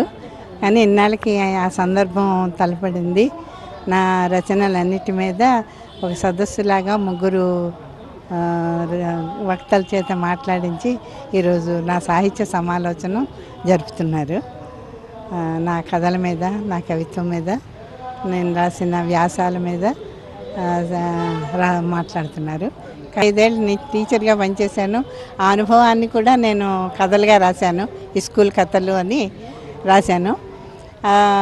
ఇప్పుడు నేను చిన్నప్పటి నుంచి పుస్తకాలు చదవటం వల్లే నేను రచయితని అయ్యాను అనేది నేను నమ్ముతున్నాను. ఎప్పుడు కూడా ఎంత సాహిత్యం చదివితే, ఎంత ఎక్కువ చదివితే, ఎంత చదువరి అయితే వాళ్ళు అంత మంచి సాహిత్యం సృష్టించగలరని నేను నమ్ముతున్నాను. ఇప్పుడు అంతేకాకుండా ఇప్పుడు పిల్లలు తెలుగు చదవడం మానేశారు. ఇంగ్లీషు సబ్జెక్టే తప్ప తెలుగు ఒక థర్డ్ లాంగ్వేజ్గా అలా చదవడం వల్ల వాళ్ళ సాహిత్యాన్ని చదవటం లేదు. అది చదవడం వల్ల వాళ్ళ నడవడిలో కానీ వాళ్ళు ఎట్లా సమస్యలను ఎదుర్కోవాలి అనేది కూడా తెలుస్తుంది సాహిత్యం చదవటం వల్ల. అది బాధ్యత, తల్లిదండ్రుల బాధ్యత. స్కూల్స్లోని అన్నిట్లోని ఒక లైబ్రరీ క్లాస్ పెట్టి పిల్లలకి తప్పనిసరిగా సాహిత్యాన్ని చదివించి ఇప్పుడు పిల్లలు చిన్న చిన్న సమస్యలకే ఆత్మహత్యల వైపు వెళ్ళిపోతున్నారు. దానికి కారణం వాళ్ళకి సమస్యను ఎదుర్కోవడం రాదు. అందువల్ల వాళ్ళు సమస్యను ఎదుర్కోలేక క్షణాలు వాళ్ళకి వస్తున్నాయి. అందువల్ల సాహిత్యం చదివేటట్లుగా పిల్లల్ని తయారు చేయాలి. దీనికి బాధ్యత పడాల్సింది తల్లిదండ్రులు, ఉపాధ్యాయులు, సమాజం కూడా అని నేను అనుకుంటున్నాను. విశాఖ పార్లమెంటు టీడీపీ అధ్యక్ష ప్రధాన కార్యదర్శులుగా చోడే వెంకట పట్టాభిరామ్, లొడగల కృష్ణ నియమితులైన సంగతి తెలిసిందే. కాగా వీరి ప్రమాణ స్వీకారోత్సవం పందిమెట్ట జిల్లా పార్టీ కార్యాలయంలో ఘనంగా జరిగింది. ముందుగా వారు అసీలిమెట్ట సంపత్ వినాయక ఆలయం నుండి ఊరేగింపుగా అభిమానులు, కార్యకర్తలతో పార్టీ కార్యాలయానికి చేరుకున్నారు. వారితో జిల్లా ఇన్ఛార్జి మంత్రి బాలా వీరాంజనేయ స్వామి ప్రమాణం చేయించారు. ఈ కార్యక్రమంలో టీడీపీ రాష్ట్ర అధ్యక్షుడు పల్లా శ్రీనివాసరావు, హోంమంత్రి అనిత, ఎమ్మెల్యేలు గంటా శ్రీనివాసరావు, వెలగబూడి రామకృష్ణబాబు, మేయర్ పిల్ల శ్రీనివాసరావులు పాల్గొన్నారు. ఈ సందర్భంగా మంత్రులు అనిత, వీరాంజనేయ స్వామి వారిని అభినందించారు. పార్టీకి అంకిత భావంతో పనిచేసే వారికి తప్పక గుర్తింపు లభిస్తుందని తెలిపారు. పట్టాభి మాట్లాడుతూ పార్టీ అధిష్టానం తనకు అప్పగించిన బాధ్యతను సక్రమంగా నిర్వహించి పార్టీ బలోపేతానికి కృషి చేస్తారని హామీ ఇచ్చారు. సూర్యుడు ఏ విధంగా ముందుకు తీసుకెళ్తున్నాడో ఈ జిల్లాలో పార్టీని ఉన్నదానికన్నా ఇంకా ఎక్కువగా శాశ్వతంగా అధికారాన్ని తెలుగుదేశం, జనసేన, బీజేపీల చేతిలో కూటమి నా ప్రాధాన్యత ఉండే విధంగా చేయడంలో మీరు కీలకంగా ఉండాలని మనస్ఫూర్తిగా కోరుకుంటా ఉన్నాం.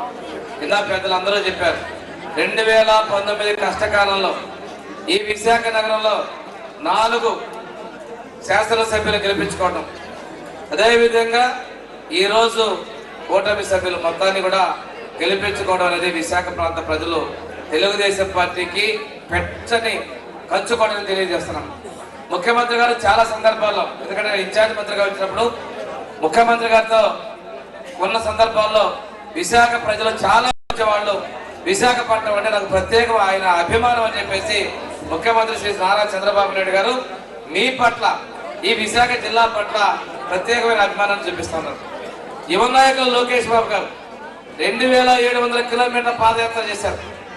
ఎన్ని రోజులైనా పదవుల గురించి కాకుండా పనితనంగా ముందుకెళ్లి తెలుగుదేశం పార్టీని ఈ వైజాగ్ జిల్లాలో ముందు నుంచి నడిపించాలని చెప్పి చేసిన నా సోదరుడు పట్టాభిరామ్ గారికి ప్రత్యేకంగా నేను అభినందనలు, కృతజ్ఞతలు కూడా తెలియజేసుకుంటున్నా.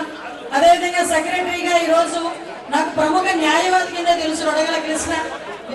దానికి మించి ఒక తెలుగుదేశం పార్టీ కార్యకర్తగా కొన్ని సంవత్సరాలుగా తెలుగుదేశం పార్టీ గురించి పనిచేసి ఈ రోజు జిల్లా జనరల్ సెక్రటరీగా ఈ రోజు ప్రమాణ స్వీకారం చేసిన లొడగల కృష్ణ గారికి, సోదరుడు అభివృద్ధి కృష్ణ గారికి, అదేవిధంగా ఈరోజు సీనియర్ మోస్ట్ నాయకులు, కార్యకర్తలు ఈరోజు ఈ జిల్లా కార్యవర్గంలో ప్రమాణ స్వీకారం చేసిన నా సోదరులకి, నా సోదరిమణులందరికీ కూడా అభినందనలు తెలియజేసుకుంటూ మెజార్టీ ఇచ్చి ఈ రోజు తెలుగుదేశం పార్టీకి వెన్నుముకగా నుంచోడమే కాకుండా 2019-24 మధ్యలో క్రైసిస్ లో కూడా మనకి అటువైపు ఒక్క ఛాన్స్ అని చెప్పి మభ్యపెట్టిన జగన్మోహన్ రెడ్డి మభ్యంగా అంటే ప్రజలు ఎవరు కూడా అతని తాలూకా మాటలు నమ్మకుండా ఇక్కడ ఓట్లేసి గెలిపించినట్టుగా చేసిన ఈ కార్యకర్తలందరికీ కూడా ఒకసారి సేల్స్ నుంచి పాదాబోధనని కూడా ఈ రోజు ఇక్కడ నుంచోబెట్టి మాట్లాడే పరిస్థితులు కల్పిస్తున్నాయి. ఈ రోజు మేమందరం కూడా ఏ పదవుల్లో ఉన్నా కూడా మీరు పెట్టిన భిక్ష, మీరు ఇచ్చిన కానుకగానే మేము భావిస్తాం తప్ప ఏ రోజు కూడా అది మా శక్తి అని మేము ఎప్పుడు అనుకోం. ఎందుకంటే తెలుగుదేశం పార్టీలో అధికారం వచ్చినా, తెలుగుదేశం పార్టీలో పదవి వచ్చినా కూడా అది కార్యకర్త మాకు ఇచ్చిన కానుక, కార్యకర్త మాకు ఇచ్చిన భిక్షగానే మేము భావించాలి. రాష్ట్ర అభివృద్ధి కోసం, ఆంధ్రప్రదేశ్ అభివృద్ధి కోసం నిత్య కృషివలుడు, దార్శనికుడు, ఒక విజన్తో ముందుకెళ్తున్న వ్యక్తి శ్రీ చంద్రబాబు నాయుడు గారు. మరి తండ్రి బాటలో తనయుడు, తాతకు తగ్గ మనవడు, మరి నవ్య భావి యువ సంచలనం, భవిష్యత్ నాయకుడు శ్రీ నారా లోకేష్ బాబు గారు కూడా ఆంధ్రప్రదేశ్ అభివృద్ధికి అనేక దేశాల నుంచి పెట్టుబడిని సేకరిస్తూ ఆంధ్రప్రదేశ్ అభివృద్ధిలో నిలుపుతున్న సంగతి మీ అందరికీ తెలుసు. అభివృద్ధి సంక్షేమం రెండు కళ్ళలాగా దేనిలో కూడా వెనకాడకుండా నడిపిస్తున్న చంద్రబాబు నాయుడు గారు, లోకేష్ బాబు గారు, పవన్ కళ్యాణ్ గారు, కేంద్రం నుంచి సహకరిస్తున్న మోడీ గారికి తెలుగు ప్రజలందరూ కూడా రుణపడి ఉన్నారు. మీ అందరికీ తెలుసు, రీసెంట్గా సిఏఏలో 13.25 లక్షల పెట్టుబడులు ఆంధ్రప్రదేశ్కి రావటం, దానికి పర్యవసానంగా 16 లక్షల ఉద్యోగాల పైన కల్పించబడటం కూడా మీ అందరికీ తెలిసిన విషయమే. మరి రీసెంట్గా కూడా దావోస్లో కూడా ఆంధ్రప్రదేశ్కి పెట్టుబడి విలువ కనబడతా ఉంది. ముఖ్యంగా విశాఖపట్నం విషయానికి వస్తే ఎప్పుడు ఉమ్మడి ఆంధ్రప్రదేశ్కి కూడా ఆర్థిక రాజధానిగా పిలువబడుతున్న విశాఖపట్నాన్ని, వెనకబడిన ప్రాంతమైన ఉత్తరాంధ్రని ముందుకు తీసుకెళ్లే ఉద్దేశంతో గూగుల్, రిలయన్స్, కాగ్నిజెంట్, టీసీఎస్, మరి అలాగే మిట్టల్ స్టీల్ కంపెనీ ఇట్లాంటి అనేక పేరొందిన పరిశ్రమలను ఈ ఉత్తరాంధ్ర రీజియన్లో స్టార్ట్ చేయటం కూడా మీ అందరికీ తెలిసిన విషయమే. పిఎస్హెచ్ఎంలుగా కన్వర్ట్ అయిన ఉపాధ్యాయులకు ఎస్జిటి విధులు నిర్వర్తించరాదని పిఎస్హెచ్ఎంస్ అసోసియేషన్ విజయనగరం గౌరవ అధ్యక్షుడు ఎం గంగునాయుడు తవిటి ద్వారా కోరారు. ఈరోజు జిల్లా పరిషత్ సమావేశ మందిరంలో పిఎస్హెచ్ఎంస్ అసోసియేషన్ ప్రతినిధులు సమావేశాన్ని నిర్వహించారు. ఈ సందర్భంగా వారు మాట్లాడుతూ పిఎస్హెచ్ఎంలకు సీనియారిటీ ప్రకారంగా గ్రేడ్ 2 హెచ్ఎంగా ప్రమోషన్ కల్పించాలని తెలిపారు. హైస్కూల్లో ఉన్న మోడల్ ప్రైమరీ పాఠశాలకు సెపరేట్గా డ్రెస్ కోడ్ తక్షణమే కల్పించాలన్నారు.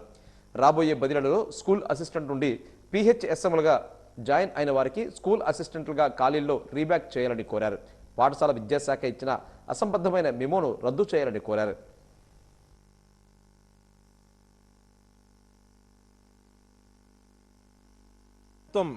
పాఠశాల విద్యాశాఖలో ఈ మధ్యన ఇచ్చినటువంటి మెమో ఒకటి పిఎస్హెచ్ఎంలకు వ్యతిరేకంగా, అలాగే అగౌరవపరిచే విధంగా ఇవ్వడం జరిగింది. రాష్ట్రం మొత్తం మీద 4,000 మంది పిఎస్హెచ్ఎంలు ఉన్నారు. ఈ విజయనగరం జిల్లాలో పిఎస్హెచ్ఎంలు దాదాపుగా 190 మంది ఉన్నారు. ఇటీవల కాలంలో స్కూల్ అసిస్టెంట్ సబ్జెక్టుల నుంచి పిఎస్హెచ్ఎంగా కన్వర్ట్ అయినటువంటి వాళ్ళు చాలామంది ఉన్నారు. వీళ్ళందరినీ కూడా ఎస్జిటి విధులు నిర్వర్తించమని చెప్తూ ఇచ్చినటువంటి మెమోని ప్రభుత్వము వెనక్కి తీసుకోవాలని, అలాగే పిఎస్హెచ్ఎంలుగా ఉన్నటువంటి మా అందరికీ కూడా రాబోయే కాలంలో ఖచ్చితంగా గ్రేడ్ 2 హెచ్ఎంగా పదోన్నతులు కల్పించాలని, అలాగే డైట్ కళాశాలల్లో ఏర్పడినటువంటి ఖాళీల్లో కూడా పిఎస్హెచ్ఎంలకు ప్రత్యేకమైనటువంటి రిజర్వేషన్ కల్పించాలని, పదోన్నతులు కల్పించాలని, ఇప్పుడు ఉన్నటువంటి పిఎస్హెచ్ఎంలందరినీ కూడా బాధించే విధంగా ఇచ్చినటువంటి ఈ మెమోను తక్షణమే వెనక్కి తీసుకోవాలని ఈ సందర్భంగా మీడియా ద్వారా ప్రభుత్వాన్ని మేము కోరుతూ ఉన్నాము. సీతమ్మ ధార సాంఘిక సంక్షేమ వసతి గృహాన్ని జిల్లా ఇన్ఛార్జ్ మంత్రి, రాష్ట్ర సాంఘిక సంక్షేమ శాఖ మంత్రి డోలా బాలవీరాంజనేయ స్వామి ఆకస్మిక తనిఖీ నిర్వహించారు. హాస్టల్లో వంటగది, మరుగుదొడ్లు, పరిసరాలను పరిశీలించారు. విద్యార్థులతో ముఖాముఖి నిర్వహించి హాస్టల్లో మెనూ వివరాలు, వసతులు, సమస్యలను అడిగి తెలుసుకున్నారు. అనంతరం విద్యార్థులతో కలిసి అల్పాహారం చేశారు. హాస్టల్లో విద్యార్థులకు కల్పిస్తున్న సౌకర్యాల పట్ల సంతృప్తి వ్యక్తం చేశారు. పుట్టుకతో కాళ్ళు చేతులు కలిసిపోయి వంకరతో బాధపడుతున్న విద్యార్థి మారపల్లి చందును గుర్తించి అతని ఆరోగ్య పరిస్థితిని వీడియో కాల్లో ప్లాస్టిక్ సర్జరీ డాక్టర్ సుబ్బారెడ్డికి మంత్రి వివరించారు. చందుకు ఉచితంగా వైద్యం అందేలా చర్యలు తీసుకుంటామని హామీ ఇచ్చారు. నాకు ఒక హాస్టల్లో ఉన్నా, ఒక పిల్లవాడికి కంజెంటల్ కాంట్రాక్చర్స్ ఉన్నది ఫింగర్స్. నీకు వీడియో కాల్ చూపిస్తున్నది, అంటే ఫాదర్ కూడా లేడు, ఇవాళ చెప్పారంటుంది. మా మమ్మీ లేదు.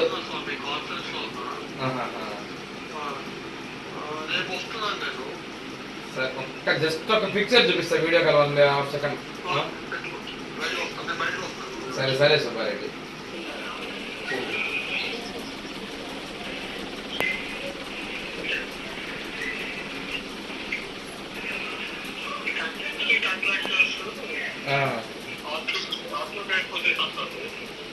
చెప్పమ్మా, చేదిపు.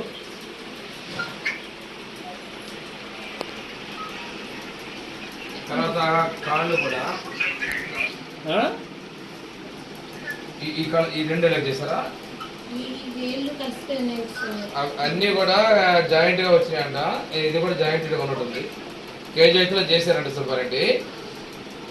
నేను హాస్టల్ విజిట్కి వస్తే చూసి నువ్వు ఉన్నావు కదా నీ దగ్గర పంపిద్దాల పని చూయించే ఒకసారి కాల్ చూద్దాం Subbareddy. Okay thank you Subbareddy. Police parade మైదానంలోని గణతంత్ర దినోత్సవ వేడుకల ఏర్పాట్లను విజయనగరం ఆర్డీఓ దాట్ల కీర్తి ఈరోజు పరిశీలించారు.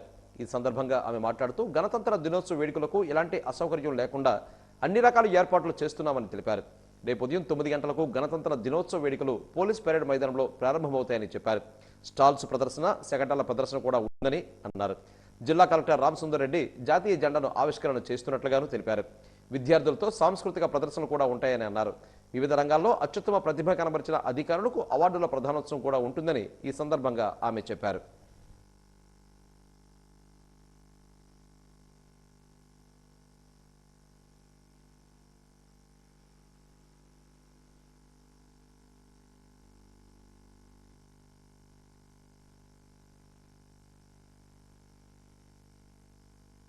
పెరేడ్ గ్రౌండ్స్లో 77వ గణతంత్ర దినోత్సవ ఏర్పాట్లను పర్యవేక్షించడం జరుగుతుంది.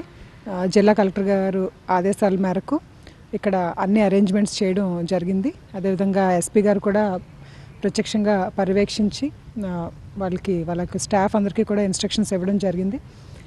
ఎవ్రీ ఇయర్ జరిగినట్లే అదేవిధంగా మరింత ఘనంగా ఏర్పాట్లు చేయడానికి ఇక్కడ స్టాల్స్, వివిధ డిపార్ట్మెంట్లకు సంబంధించిన స్టాల్స్ అలొకేషన్ కానీ అదేవిధంగా ట్యాబ్లూస్ అరేంజ్మెంట్ కానీ అవన్నీ కూడా ముందే ఇన్స్ట్రక్షన్స్ ఇవ్వడం జరిగింది గౌరవ జిల్లా కలెక్టర్ గారు. ఈరోజు జిల్లా కలెక్టర్ గారు, జాయింట్ కలెక్టర్ గారు అందరూ ఎన్విడి ప్రోగ్రామ్ అమరావతిలో అవార్డు స్వీకరణ కార్యక్రమంలో భాగంగా అక్కడికి వెళ్ళినందున ఈ పర్యవేక్షణ కార్యక్రమం అంతా కూడా వాళ్ళ యొక్క ఆదేశాల మేరకు ఇక్కడ పర్యవేక్షించడం జరుగుతుంది. టైమ్లీ ఏర్పాట్లన్నీ కూడా చేసి రేపు మార్నింగ్ 9 o'clockకి ఎగ్జాక్ట్గా గణతంత్ర దినోత్సవం అఫీషియల్ దినోత్సవం కాబట్టి అఫీషియల్గా జరిపే కార్యక్రమం కాబట్టి జిల్లా కలెక్టర్ గారు చేతుల మీదుగా ఫ్లాగ్ హోస్టింగ్ అనేది చేయడం జరుగుతుంది. ప్రోగ్రామ్ అంతా కూడా టైమ్లీ జరిగి ఏ విధమైన అవాంతరాలు లేకుండా ఉండేలాగా అన్ని రకాల చర్యలు అనేవి తీసుకోవడం జరిగింది. ఉత్తరాంధ్ర సాంస్కృతిక వైభవాన్ని, సహజ సిద్ధ అందాలను ప్రపంచానికి చాటి చెప్పేలా 9 రోజుల పాటు నిర్వహించనున్న విశాఖ ఉత్సవ్ సాగర్ తీరాన సందడిగా ప్రారంభమైంది. సాగరం నుండి శిఖరం వరకు అనే నినాదంతో నిర్వహిస్తున్న ఈ వేడుకల ప్రారంభ సభ అనంతరం బాణాసంచ ప్రదర్శన ఆకాశంలో రంగుల విందు చేసింది. విశాఖ ప్రజలు, సందర్శకులకు అత్యంత ఆనందాన్ని ఇచ్చేలా ప్రారంభమైన ఈ ఉత్సవంలో ప్రముఖ సినీ నేపథ్య గాయని సునీత నిర్వహించిన మ్యూజికల్ నైట్ ప్రేక్షకులను ఆకట్టుకుంది.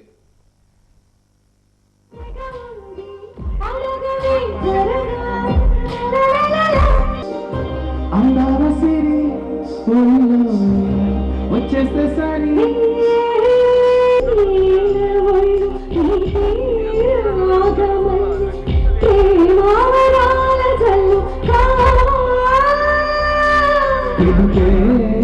అందుకో బదులే తెలుసుకో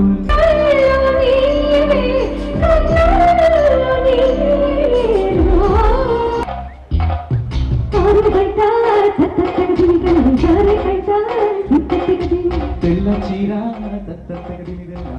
తెల్లని చీర కట్టి మల్లెల చుట్టి కొప్పుల పెట్టి పచ్చని పాదాలకి ఎర్రని పట్టు పారానికి చీకటింట దీపాలకి చీకు ఊహలన్నీ పాటలే కనుల తోటలో తొలి కళల కవితలే మాట మాటలో ఓహో కమ్మని ఈ ప్రేమ లేఖలే రాసింది సరి సారి సారి సమగమరి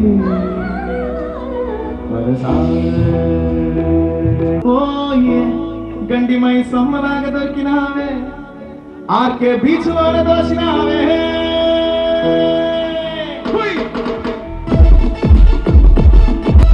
సంపేతే సంపియే కుమ్మేతే కుమ్మియే అయినా నన్ను లవ్ చేయవో ఎమ్మెల్యే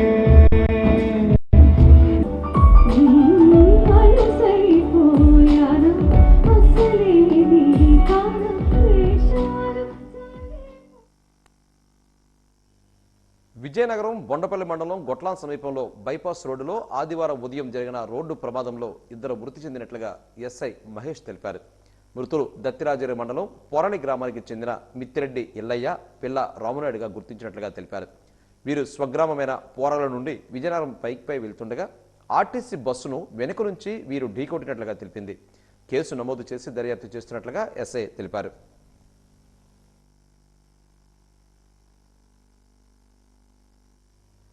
సింహాచలం దేవస్థానం శ్రీ కృష్ణరాజపురం గోశాలలో రథసప్తమి ఉత్సవం ఘనంగా జరిగింది.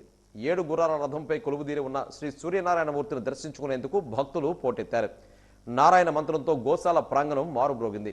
ఈ రథసప్తమి వేడుకల్లో సినీ నటుడు శ్రీకాంత్ పాల్గొని స్వామివారికి పూజలు నిర్వహించారు. ఈ పవిత్ర దినాన శ్రీ సూర్యనారాయణమూర్తిని దర్శించుకోవడం తన పూర్వజన్మ సుకృతమని పేర్కొన్నారు.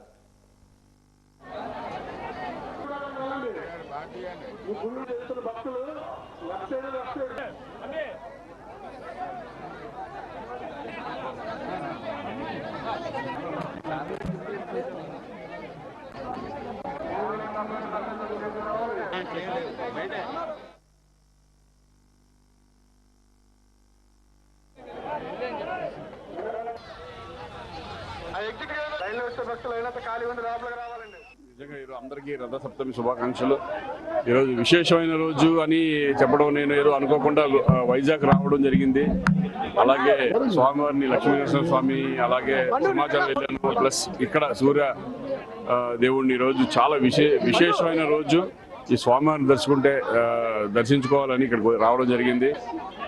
అక్కడికి అరసవల్లి వెళ్దాం అనుకున్నాం కానీ చాలా దూరం అని ఇక్కడ ఈ స్వామివారిని దర్శనం చేసుకోవడం జరిగింది. నాకు తెలిసి ఈ స్వామివారు నెక్స్ట్ అందరికి అందుబాటులో ఉండే ఇక్కడ ఈ స్వామివారిని దర్శనం చేసుకుంటారు. సో అందరికి రథసప్తమి శుభాకాంక్షలు. అందరూ బాగుండాలి.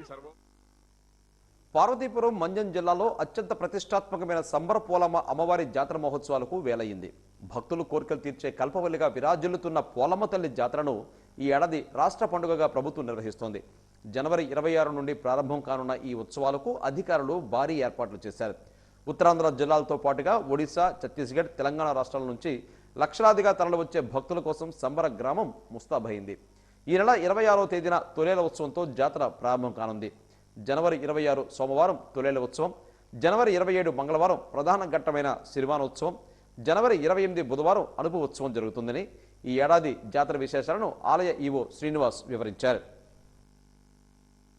మహోత్సవాలు 26/1 సోమవారం తోళేలు ఉత్సవం, 27వ తారీఖు సిరిమానోత్సవం, 28 బుధవారం అనుపోత్సవం, అమ్మవారిని అనుపోత్సవం, తర్వాత మారు జాతర 3వ వారం 3వ తారీఖు. ఈ ఉత్సవ ఈ అమ్మవారి పండగ మాత్రం జాతర భక్తుల సౌకర్యార్థం, వాళ్ళ దర్శనార్థం దీన్ని 10 వారాలు పెంచడం జరిగింది. అది మార్చి 37వ తారీఖు వరకు అమ్మవారికి ప్రతి మంగళవారం ప్రత్యేకత పండగ దినాలు, పర్వదినాలను ఎవరైనా వచ్చిన భక్తులు ఈ 10 వారాలు మార్చి 37వ తారీఖు వరకు దర్శనాలు చేసుకోవచ్చు. తర్వాత మార్చి 31 చండీ హోమం ఉంటుంది అమ్మవారి వనంగుడిలో. ఆ చండీ హోమం తర్వాత అన్నదానం కార్యక్రమం ఉంటుంది. వనంగుడి, చదురుగుడి 2 దేవాలయాలను కండాల్సి ఏర్పాటు చేసాము. అమ్మవారి కొత్తగా రంగులు అన్నీ వేయించామని. తర్వాత జిల్లా న్యాయ సాధికార సంస్థ రెవెన్యూ శాఖ సమన్వయంతో పనిచేసి ప్రభుత్వ పథకాలను పటిష్టంగా అమలు చేయాలని ఆంధ్రప్రదేశ్ హైకోర్టు న్యాయమూర్తి మరియు రాష్ట్ర న్యాయ సేవాధికారి సంస్థ chairman justice CH Manavendra Rai పేర్కొన్నారు. కలెక్టర్ కార్యాలయం ఆవరణలోని రెవెన్యూ క్లినిక్ వద్ద ఉచిత న్యాయ సేవా కేంద్రం ప్రారంభోత్సవ కార్యక్రమం జిల్లా యంత్రాంగం ఆధ్వర్యంలో ఆదివారం జరిగింది. ఈ కార్యక్రమానికి రాష్ట్ర హైకోర్టు న్యాయమూర్తి ముఖ్య అతిథిగా పాల్గొని జ్యోతి ప్రజ్వలన చేసి ప్రారంభించారు. ఈ సందర్భంగా ఆయన మాట్లాడుతూ పేద మధ్యతరగతి వర్గాలకు న్యాయ సేవలను ఉచితంగా అందించే లక్ష్యంతో జిల్లా న్యాయ సేవ అధికార సంస్థ ఆధ్వర్యంలో లీగల్ ఎయిడ్ క్లినిక్ను ఏర్పాటు చేయడం జరిగిందని అన్నారు. ప్రతి సోమవారం పారాలీగల్ వాలంటీర్లు, న్యాయ సేవ సహాయకులు ఇక్కడ అందుబాటులో ఉంటారని అన్నారు.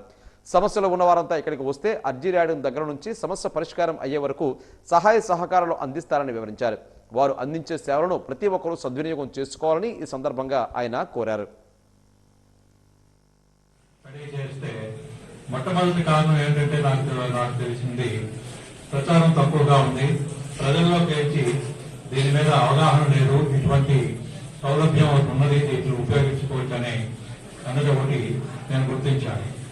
కాబట్టి దీన్ని విస్తృతంగా ప్రజల్లోకి తీసుకెళ్లి ప్రభుత్వం అలాగే న్యాయశాఖ అందిస్తున్నటువంటి ఈ అవకాశాలని ఎలా సద్వినియోగం చేసుకోవాలో తెలియజేయవలసిన అవసరం ఉందని చెప్పి నేను గుర్తించాను.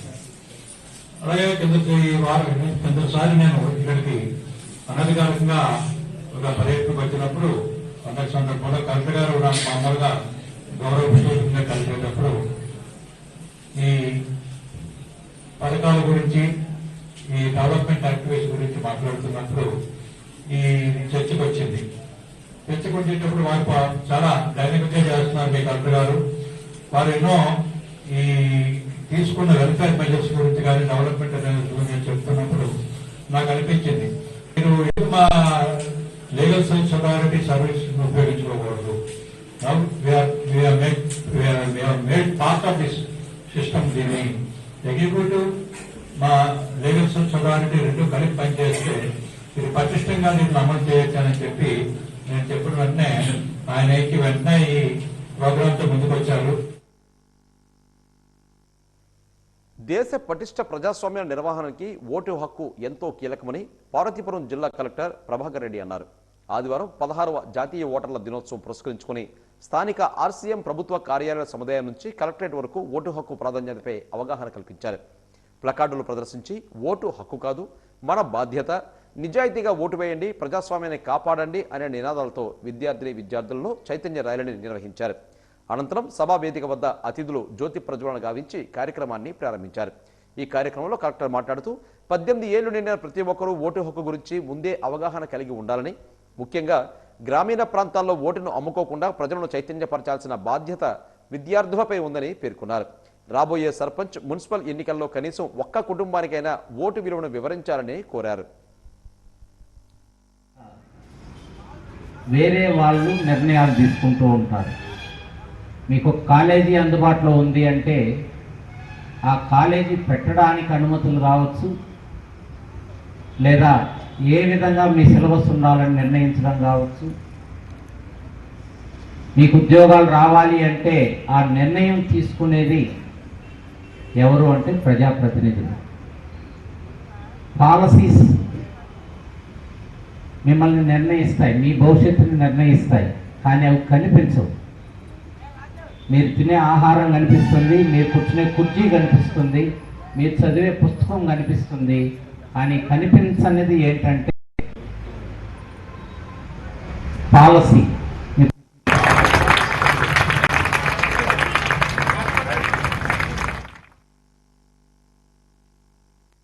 ఇక వాజీ న్యూస్ ముగించే ముందు ముఖ్యాంశాలు మరొకసారి. అరసవిల్లిలో అంగరంగ వైభవంగా రథసప్తమి వేడుకలు. సూర్యనారాయణ స్వామిని దర్శించుకున్న కేంద్ర మంత్రి కింజరాపు రామ్మోహన్ నాయుడు.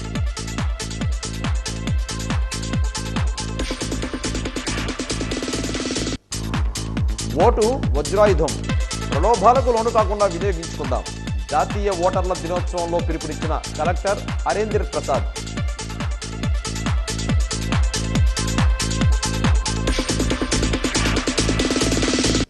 సీతమ్మ ధార సాంఘిక సంక్షేమ వసతి గృహాన్ని ఆకస్మిక తనిఖీ చేసిన సాంఘిక సంక్షేమ శాఖ మంత్రి. విద్యార్థులతో కలిసి అల్పాహారం చేసిన బాల వీరాంజనేయ స్వామి.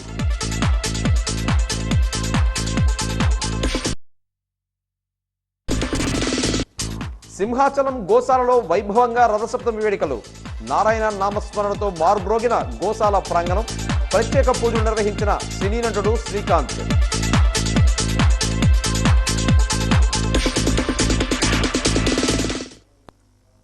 ఈనాటి వాజీ న్యూస్ ఇంతటితో సమాప్తం.